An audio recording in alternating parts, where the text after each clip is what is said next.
Welcome to the Real Powerhouse Podcast. I'm your host, BJ Gramillion, and today I have Brad Chandler with me. Brad, I know him from our group, the Collective Genius group that we were both a part of. Brad, how long have you been with Collective Genius for? 9 years. Really? Yeah. 9 years? So that means you're one of the original, right? It hasn't only been Uh, around for 10? Yeah, I'm one of the originals. There's probably like Wow. less than 10 of us now. Holy smokes. I had no idea you've been in it for that long. 9 years. Yeah. Okay. So I'm a rookie. So I've only been in there for now 2 years.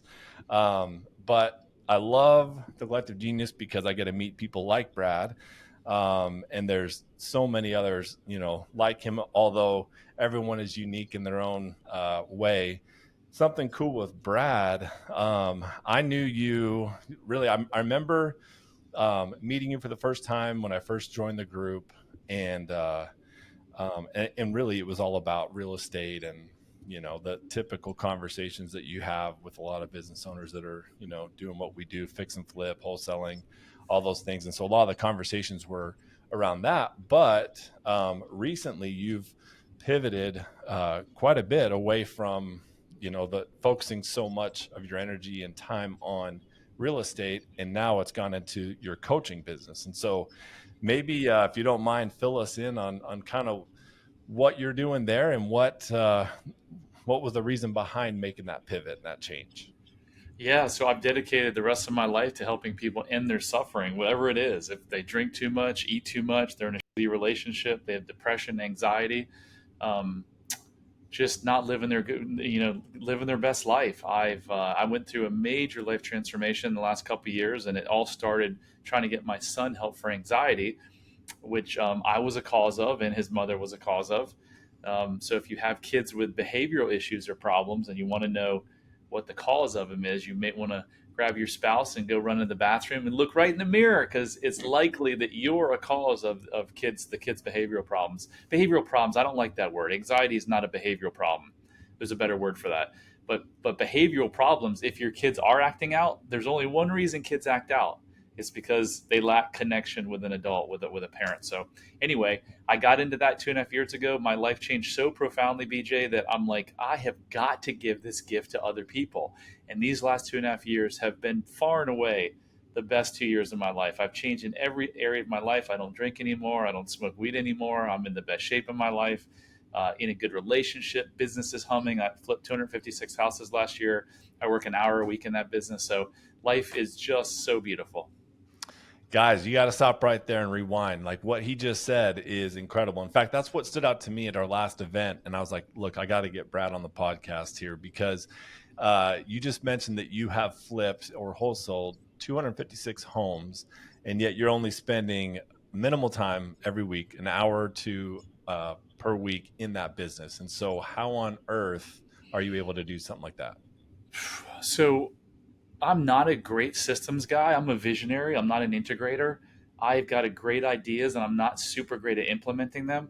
But from Yeah. day one, I read a book 20 years ago called E-Myth by Michael Gerber about the entrepreneurial myth. And it's all about when you start a business, you want to start it, whether you're going to open one or 5,000, you want to open them like you're going to, or create the business and start it like you're going to do 5,000 stores, right? So what does that mean? It means systematizing everything. So I've always been a big fan of systematizing everything. I never did a really good job of it, and then over the years, I've just hired good people. And there was a real, when I said everything changed, even the culture of my company changed, because for 17 years I was trying to use my business to prove my worth. And when I did the deep work to try to help my son, I realized that I did have unresolved traumas from childhood. And I stopped using the word trauma, really, because people are like, well, I didn't have trauma. Let's use the word programming, but trauma can be as little as as benign as your little sister coming home from the hospital from being born, and you think your parents love her more. That can be a trauma. Hmm. So anyway, 2.5 years ago, when I made this shift, one of the things I stopped doing is I woke up, or 3 hours into this process, when it was done, I'm like, what? I'm free. Like there was nothing ever wrong with me. I don't need to prove anything anymore. So I shifted from making money, BJ, to making an impact in life. So all I want to do the rest of my life is make an impact.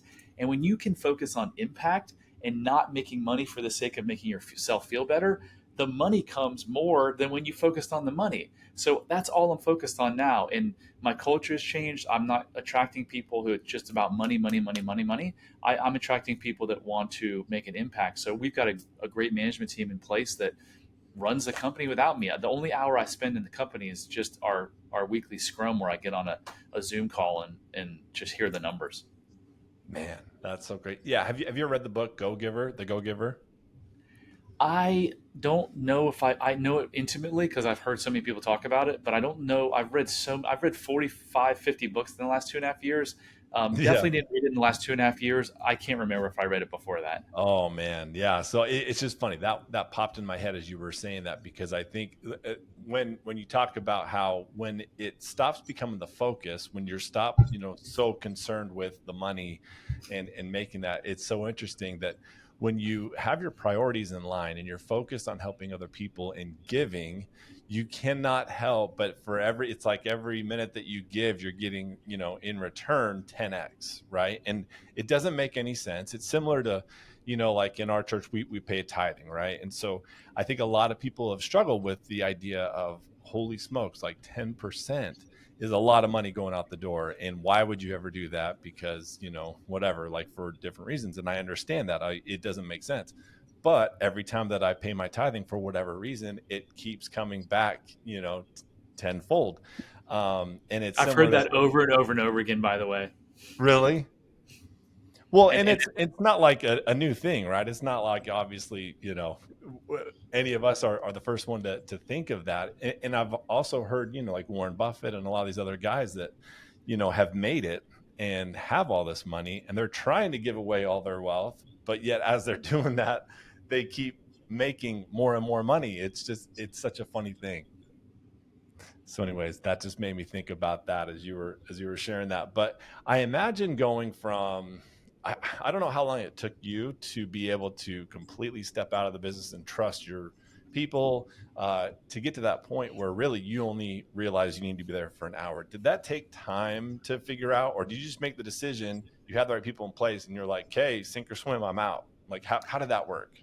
I think it was I think it was an evolutionary process. I think a couple years ago, I've always been good at delegating. So I've always pushed stuff off of my plate that I didn't want to do. So I wasn't doing a ton even before. I was like a de facto. I've been the CEO and technically I'm still the CEO, although I don't do much. So I was like the de facto acquisition manager, and then we promoted a guy to acquisition manager. So that came off my plate. I did marketing for years. I hired a director of marketing that came off my plate. So it just took a it was a while, but it was really over the last 2 years when I figured out that real estate was never my passion. It was the money, trying to prove myself. And I love what I do so much now, BJ, that um, I wouldn't say I'm turned off by real estate, but if I could spend an hour talking real estate or spend an hour talking about how we can improve your marriage or your kids' behavioral, whatever anxiety, man, 9 times out of 10 or 10 times out of 10, I'm going to pick. Let's go real deep on relationships and what your suffering is caused by. Yeah, and it's contagious, right? And it's interesting. So in the collective genius, we have what are called hot seat presentations. And so basically what it is everyone gets, 10 minutes or 15 minutes to present on whatever they choose about, something that they are doing in their business that's working, or, just share different experiences. And so Brad got up and he presented to our group, and at the end of the day, everyone gets to vote on, who had the most impactful presentation that really helped them. And I think overwhelmingly, everyone chose Brad's presentation as like, you win this belt, right? And so it's just to recognize like, hey, everyone that was not able to attend should really go back and watch, what took place. And so I was fortunate enough to obviously be in the room, and hear a lot of what you said. And it's so cool because there's just this energy. It's fun to see people that have like found their purpose and it clicks, and it's like, okay, this is it. This is where I need to be. And that without question obviously has happened in your life. And so it's such an inspiration. It's cool to watch. But I wanted to see if maybe we could rewind a little bit, and maybe share some stories or experiences that have really, I guess, set you up for this new coaching program and purpose that you have? Yeah, before I go there, I just wanted to briefly mention you mentioned Jason Rios from Vegas. He actually, I gave him my phone and he recorded that presentation. So if you're listening and you're like, man, I wish I was in that room, you can be in that room. It's on my YouTube channel. And I think there's a redirect. If you go to bradchandler.com/YouTube, it'll take you to my YouTube channel. So let me know what you Perfect. think. Put some Yes, comments we on will the put that in the notes. yeah, and if you watch it and listen to or watch it, leave me some comments on the YouTube channel. That would be awesome. So It's awesome, guys. your question, BJ, was what stories or what has led me to this point? Yeah. Tell us about your So background. yeah, so I read a book when I was in ninth grade on how to buy real estate with no money down, and I knew I always wanted to do real estate. And I got my graduate degree in real estate and an MBA with a concentration in real estate in 2000. I came out and worked for a developer, and a neighbor bought my house in 2002. Excuse me, an investor bought my neighbor's house, and I went and talked to him, and he says I buy houses at 30% below market. And I was like, whoa, I don't remember anyone teaching me that. You can do that? And he was like, yeah. So I was like, this is what I'm going to do. So that was December of 2002. My son was born in July 2002. So I'd work a full time job for this developer. I'd come home at 6, stay with him till 8, put him to bed at 8, and then I'd work from like 8 to 11 every single night. And I did this over and over and over again. And I wasn't getting any deals. It took me 8 months to get my first deal. And then in Mm. August and July of 2003, I bought 6 houses. And in October of 2003, I came home and told my wife at the time, I just quit. I'm starting Express Home Buyers. And she's like, are you kidding me? We just have a newborn and I've got 2 kids and we got to, we got to pay for them somehow. I was like, it'll be fine. And here we are 4,000 houses later. And our marriage didn't survive, but it was fine. That's pretty wild though, because I think a lot of people would have given up. 8 months is a long time, especially in this microwave economy that we're in society. It's like, oh man, it didn't work the first week, so I'm out. Like how did you keep persevering through that? Like that's crazy. You know, I I would show up to these. They didn't have meetup at the time. They were called RIAs, Real Estate Investment Associations, and I would almost be pissed. Like these people were holding up these checks and telling me about all the money they made, and I was just like, I guess I have a growth mindset. As much as I felt unworthy, I also had some confidence to believe that I could make money. And I think it was driven by you got to make money because that's the only way you're going to prove your worth. So I was just like, if they can do it, freaking I can do it. And I just got more and more, resolute each day. And it ended up paying off. I mean, I didn't have a coach. Like if I had a good coach, I mean, maybe it would have been 2 or 3 months, but I didn't. There weren't a whole lot of real estate coaches running around teaching in 2003 how to flip houses. No, yeah, like we're in such a different world right now because I'm you got started obviously a lot sooner than I did. I got started in 2008. But yeah, like I just remember, talking to some of these investors and it was like pulling teeth to get them to tell you anything because it was like this secret, right? That they had all of this information they didn't want to share because then you would be their competitor. And it's interesting how things have turned like with these masterminds and that where again, the go giver mentality is like, look, the more you give, the more you're going to get. And so it doesn't make sense to think that you have all the answers because you don't. You're just copying someone else, that went before you. And so, anyway, but I do think that there's a lot to be said about what you did as far as going to these events. You kept showing up, you kept, putting in the work until it eventually clicked. Did you say that you've done 4,000 deals? Did I hear that? Yep. Holy Yep. smokes. 4,000 deals. Yeah. That's crazy. So is that like wholesales, flips, new Both. I construction? mean, for up until from 2004 to 2017, we didn't know what wholesale, or we did know what wholesaling was, but we thought that was for the less sophisticated investor and the one to make 5 or 10 grand a house. So in 2017, we shifted all to wholesaling and didn't buy. I think we might have bought one house, or maybe we didn't. I can't remember, but it was either 0 houses or one house in 2017.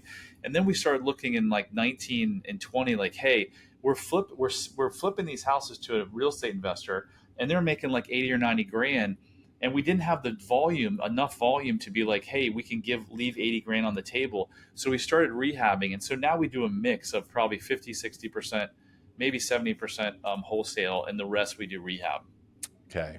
Very cool. So Brad is obviously very, very accomplished when it comes to real estate. He knows what he's talking about.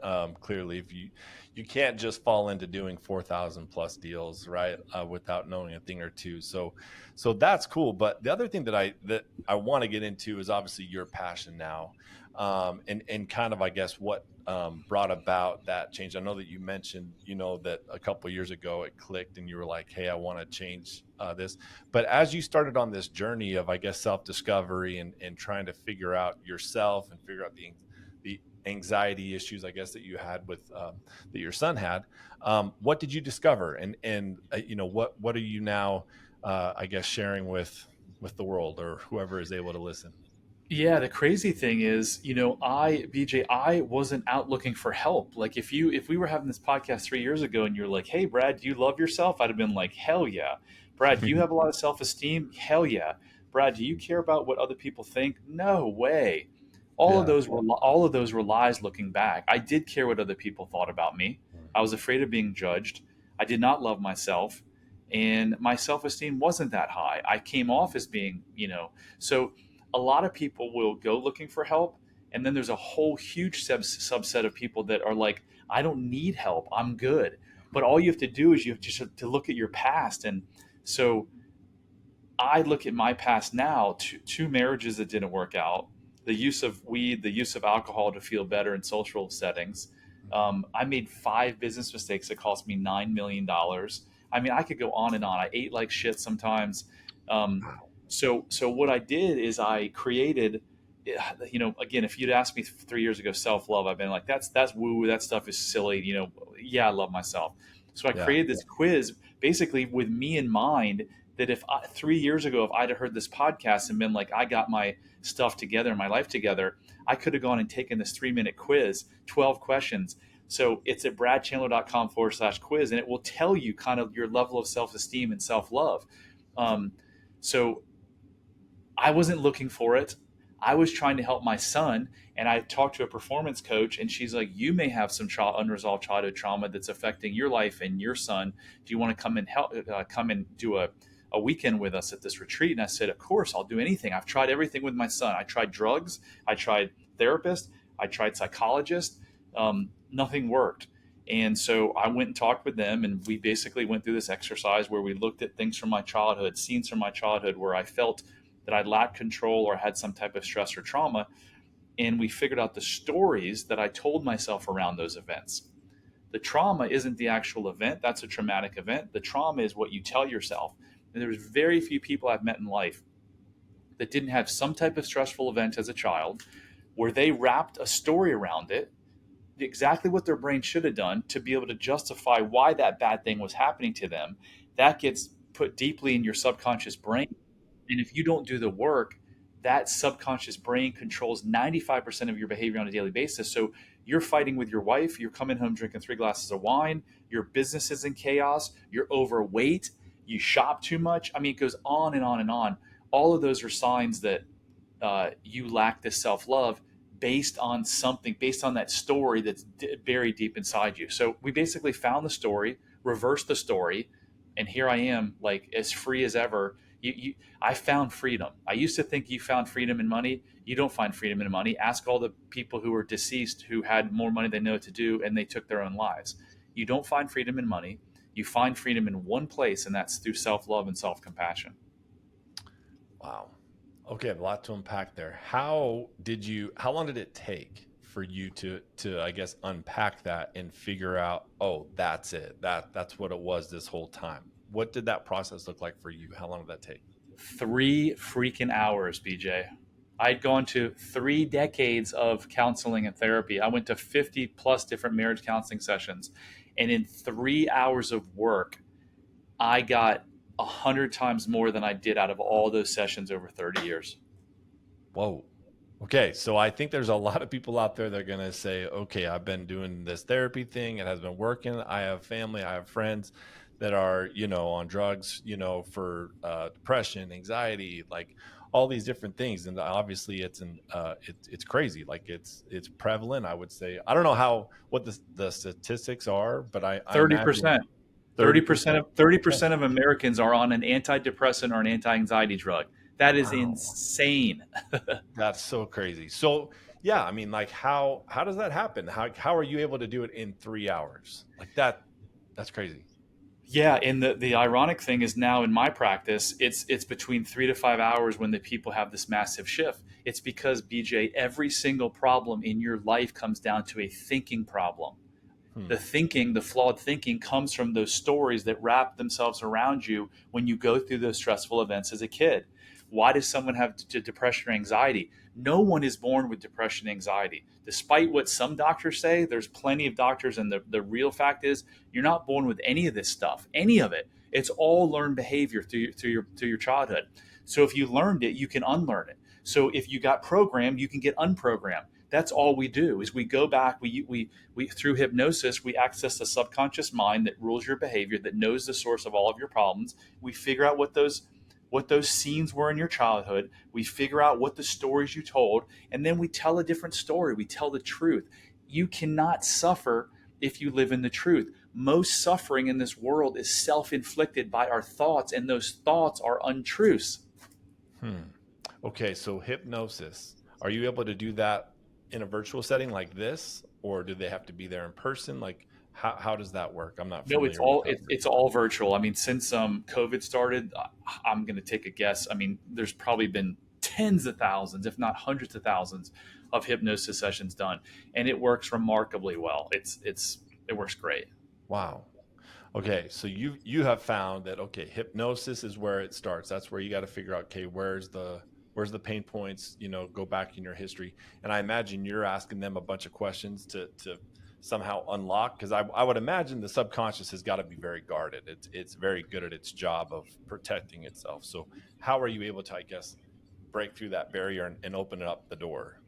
So hypnosis is just that. It gives you access directly to the subconscious, and in a subconscious state, you aren't so guarded, and you simply there's not a ton of questions. You literally just say, BJ, take me to a time, a place, an event that had all to do with why you have this anxiety or depression or alcoholism, and then you count them down, and I'm five, count of five, you're becoming younger, lighter, you're drifting back to a time, a place, an event that had all to do with this feeling of not being, whatever it is, whatever your issue is. And then you say, uh, were you inside or outside? How old were you? What was going on? Tell me about it. And then in that process, sure, you ask some questions. What were you feeling? What did that mean? Oh, I felt sad. Well, why did you feel sad? And and if you weren't enough, what must that mean? Or my dad didn't show up to my soccer game. What must that mean about me? So I become a little bit of a detective to try to really pull out what were those feelings and meanings that they came up with based on that scene that their subconscious takes us back to. Some people, um, come up with stuff that they're like, I never thought of this before. Like, I never remembered the scene. This is incredible. Wow. Okay, so then you're, I assume, taking notes or recording it, and then once you have, I get, and that session is that session take the 3 hours that you're talking about, or is it multiple sessions that you add up to the 3 to 5 hours, or how does that work? Yeah, so there are 5 weeks, and session one is an hour, session two is an hour, session three is the actual hypnosis, and that's 2 hours. So between session, it's usually after it's really at the end of. I mean, I've actually had some huge breakthroughs in session one, literally after an hour, but it's usually after the third session, which is technically 4 hours total. Wow. Okay. So now, after that, those sessions, right? You've realized, okay, here's what it was. Here's some of the answers, that unlock the trauma that's been plaguing me for years and years. You figure that out. Then what? Like, is it like a weekly process? They gotta meet with you, or how do they move forward with the rest of their life? So I make a recording at the end of the third session, at the end of the hypnosis, which is a recording basically about their new story. What's this perfect life they want to, not perfect, what's this dream life they want to live without the monster in the room, right? Yeah. And then we listen to that. They listen to that every night as they're going to sleep, and their brain is in alpha wave state which is the most suggestible. They just listen to it, and literally through it's called neuroplasticity. It's just a fancy way of saying your brain's natural ability to regrow new neural pathways in your brain. You literally change the beliefs in your subconscious, and then that next step is kind of what the presentation at CG was on. It's processing your emotions, right? Because at the end of the day, when you argue with your spouse, it has nothing to do with the actual argument. It has to do with that old programming where you're going back and pulling that up. So I teach people. We just started a group component, which will be a week each week. People can stay in that for a month. They can stay in that forever. This is a lifelong journey. You can make. I'm holding up my hands now for those. I've got them about a foot apart. I felt like in the first month I made this leap, and now I've closed my hands to about an inch. The rest of my life I'm going to spend closing this inch gap. But guess what? Living in this gap is amazing. Like every day, I haven't had a bad day in over a year. Like the only one who triggers me is my 15-year-old daughter. I have not been triggered and really pissed off. I can't even tell it 8, 9 months, 12 months, something like that. So through that daily emotional tracker that I talked about, you just you can practice as much as you want, right? This is just like anything else in life. If you want to be a master, and what's a master to me? When you've mastered this, my goal is that no person or no situation can negatively affect me or super positively affect me. And you're like, well, that doesn't sound right. Why wouldn't you want to be really positively affected by someone? I don't want my emotions to get super off the charts high based on something someone does, because in my mind, it's creating attachment to that.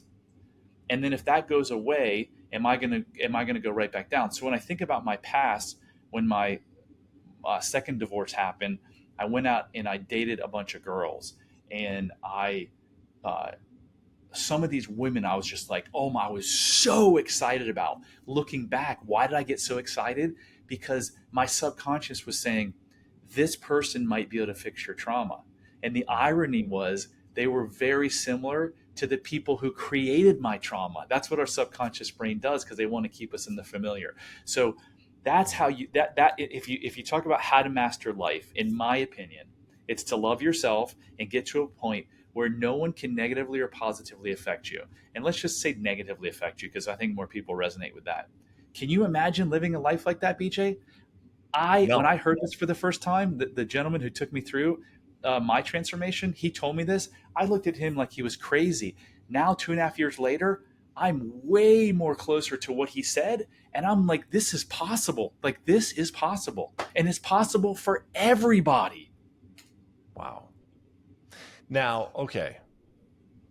Have you come across people that, let's just say that there are some, let's say, chemical imbalances in their brain, and they do need the help of medication in, I guess, it, as well as, this therapy? Or do you feel like people really could overcome and not have the need for drugs, I guess, to help with that imbalance? Like, what are your thoughts on that?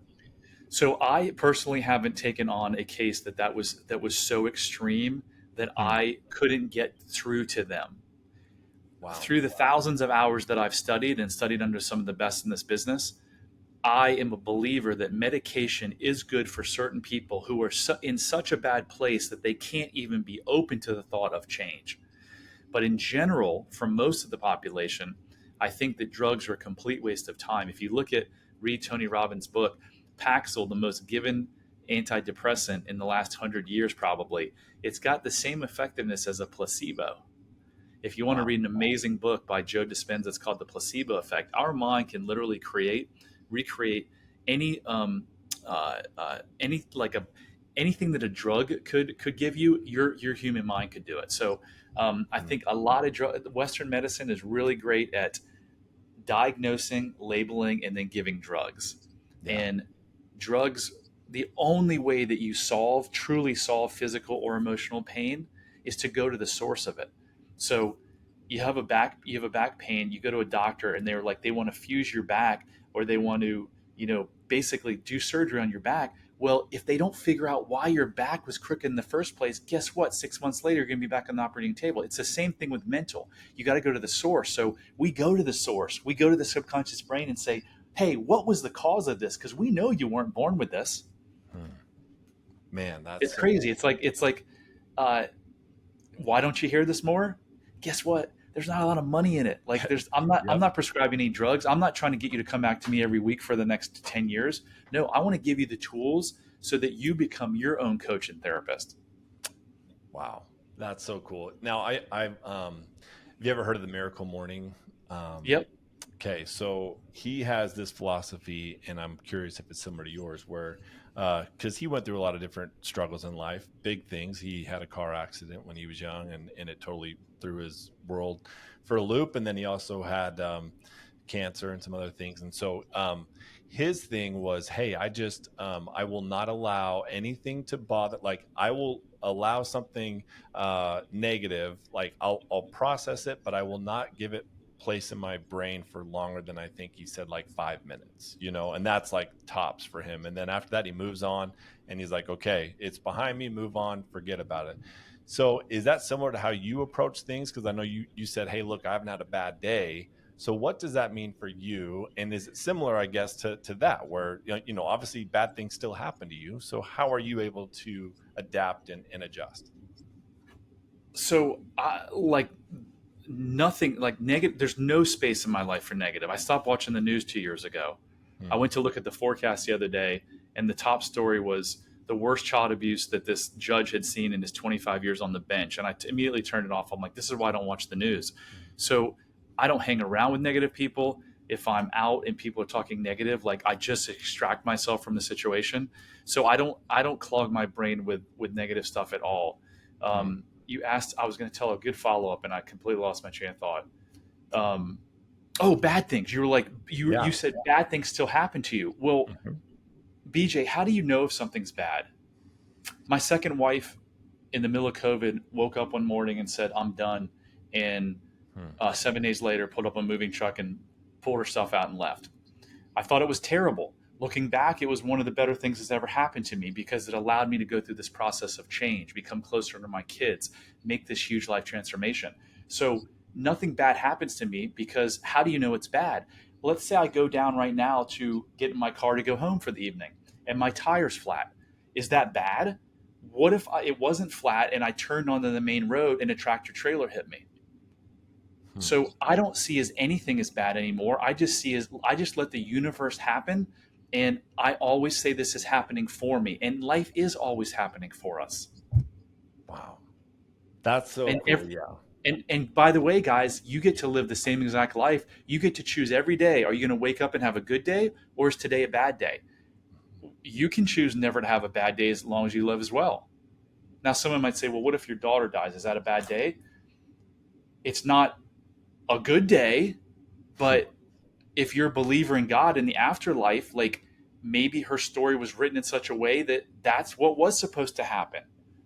I mean, it's deep stuff, but that's how I chose to choose to live my life. That there is nothing bad. It just is. There's no good or bad. It just is. I let the universe do its thing. Wow.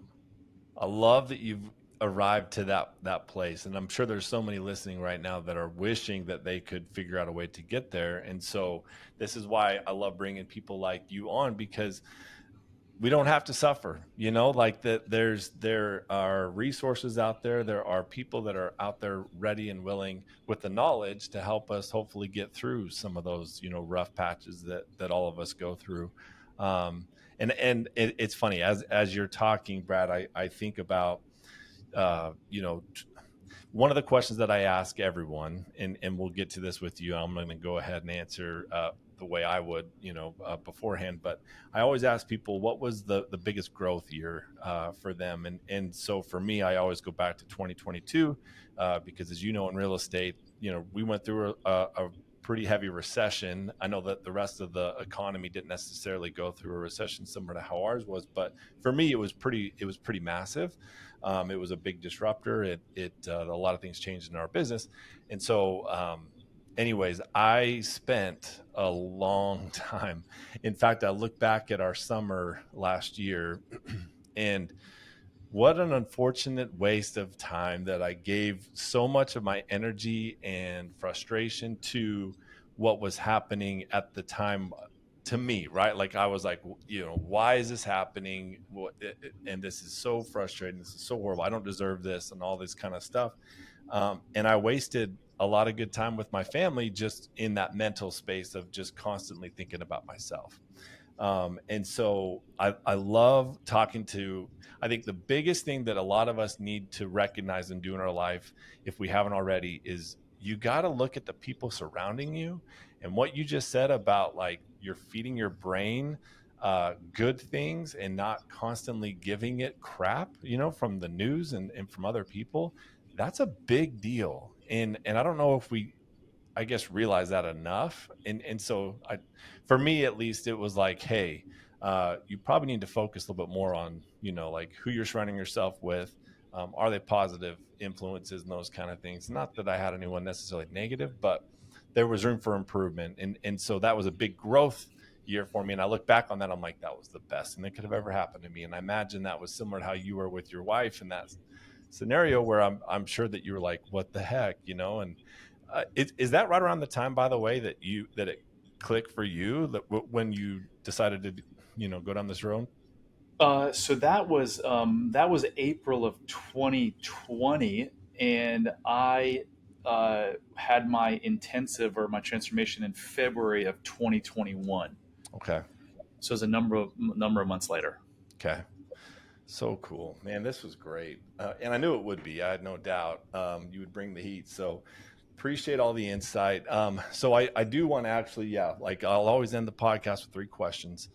And we'll just go ahead, first of all, with the one that I've already answered. But yeah, what was I guess your biggest growth year? And I think you just alluded to it, but maybe explain a little bit more into it.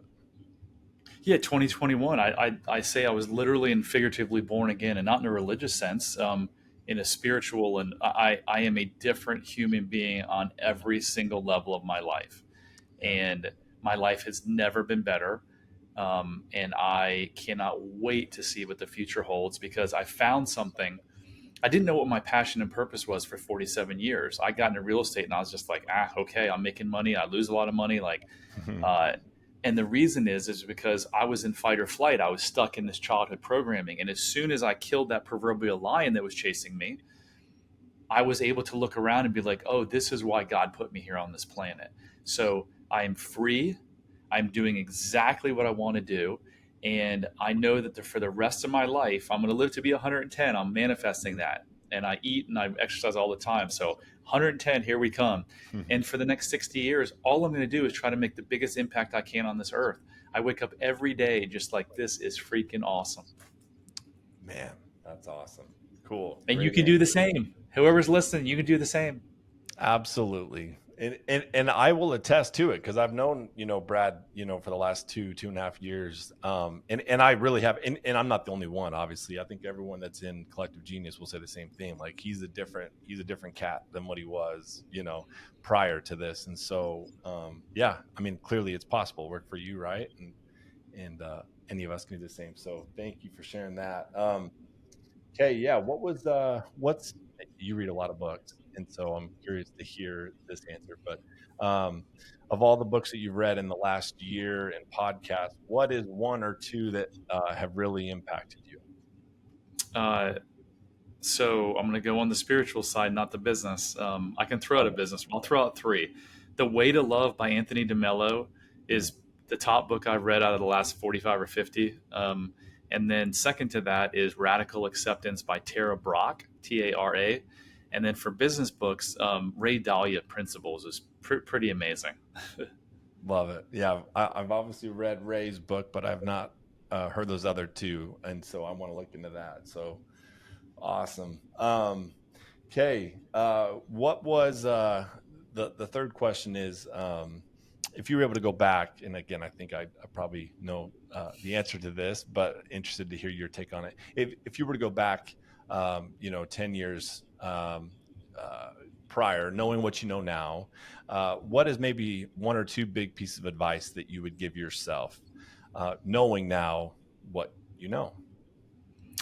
Yeah, I mean it's so emphatically it's go look at your first of all look at your results in life. Are you in a deeply connected, committed relationship?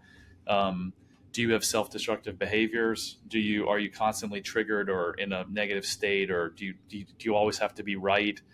Do you have vices, different addictions? And if you do, something isn't right, and it's not your fault. So go back and look at the programming that you had as a child and just turn that programming around. Tell yourself a different story. Learn to love yourself and have compassion for yourself. If you talk negatively to yourself, you're not serving anyone. You're not serving yourself. You're not serving your spouse or your partner. You're not serving your kids. So treat yourself like the amazing human being you are. Love yourself like a best friend. Um, that's it. Man, that's so good. It's such good advice, and it was funny. I remember at the event we had our keynote speaker, and he asked everyone to tell. It was about story brands, and he asked everyone to tell their neighbor a story, an impactful story that they had. And so, we went through the exercise. One gave the story, then the next one did, and he asked everyone, "Okay, who do you think gave a great story, or which of you feel that you had a great story to tell?" Nobody's hands went up except for like two or three. Then they asked, "Now, how many of you felt that the other person had a great story to tell?" Then pretty much everyone's hand went up, right? And he's like, "Isn't it funny how hard we are on ourselves? Like we don't give ourselves credit at all. We don't think that we're worth anything, but and we're such hard critics, and yet we don't need to be that way." And I was just telling my wife that this morning. I was like, I just think that, man, I am really, really hard on myself sometimes. And I just see so many different weaknesses that frustrate me. And sometimes it can get overwhelming. And I guess to end, like, what would be, I guess, some advice for people that get stuck in that negative thinking? Like, is there like a trick that helps with that? Yeah, before I answer that, I'm going to tell you that if you're a parent and you're stuck in those, there's zero chance that you're not negatively affecting your children. Hmm. So if you won't go do the work for yourself, your children didn't ask to be brought in this world. You brought them in here. And so do the work for them. The greatest gift you can ever give your children is to break this multi generational curse that most of us have involved in. And how do you do that? You do that by teaching them how to love themselves unconditionally. Well, how do you teach someone how to do something? You show them by loving yourself unconditionally. So I would say that it's on the tracker that I talked about, that bradchandler.com/tracker. It's right at the top. Is you pause, you take a deep breath, and you ask yourself, what is the emotion that you're feeling? I am feeling sad, I'm feeling down, whatever it is. And then give yourself compassion for that emotion and say, BJ, because it's the 6-year-old boy in you that's feeling that way. So if your 6-year-old self walked up to you, what would you do? Would you say you're an idiot, get out of here? No, you'd pick him up, you'd hold him, and you'd say, "You're not dumb. It's going to be okay. I've got you." And then you try to figure out where it came from, and it's always going to go back to something in your childhood where someone made you feel a certain way, and it's not your fault. And that's how you break. Because what happens is you have a thought that creates an emotion, that creates a behavior and action, and that behavior or action often reinforces the original crappy thought, and then you just stick in this loop, this like downward spiral loop. If you do what I just said, that's written at the top of the tracker, you break that loop. You literally cut it, and you can short circuit it. And the more you do it, the more you're like, well, I don't need to feel this. Or your trigger goes from 3 days to 3 hours to 3 minutes to 3 seconds. So I'm like the 3 seconds now. I quickly process. What am I feeling? I'm feeling sad. It's okay. Why am I feeling this way? My dad made me feel this way. But my dad's not even here. I'm not a kid. Do I need to feel this way? Nope. I'm right back to my joyous state, and I'm done.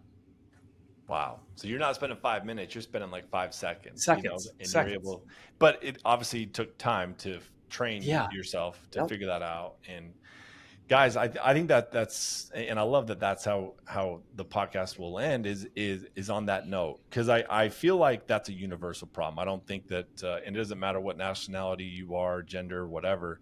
I think that everyone clearly struggles with it. And it was evident at our Collective Genius event when he did ask that question, because none of us think that we're worthy or that we're interesting or that we're fun or whatever, but we think others are, right? And so to your point, I think it's so important. And it's not just important, it's critical, because look, we're raising this next generation. And if you can't fix yourself and figure yourself out, it's only going to impact the next one and the next one. And so being able to break that cycle, and now I get the vision of why this is so impactful and important for you, because it is. I'm sure it's got to be addicting, like, and in a good way, like exciting to help people like click, right?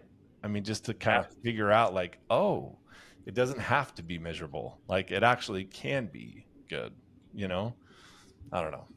It's incredibly. I mean, I've never done anything more purposeful and fulfilling in my life. It is absolutely amazing.